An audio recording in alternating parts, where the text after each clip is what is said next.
Nusantara kehilangan jati diri, bangsa sendiri.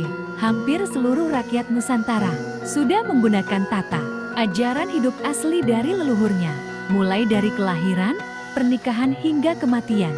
Tata tersebut menggunakan tata ajaran hidup, adat budaya asli suku bangsa Nusantara kita, bukan agama.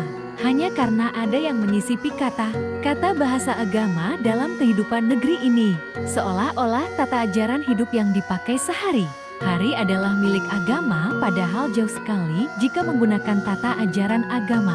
Mengapa kepercayaan leluhur kalah oleh agama impor? Karena kepercayaan leluhur tidak pernah diajarkan untuk berperang, melainkan untuk hidup selaras dengan alam.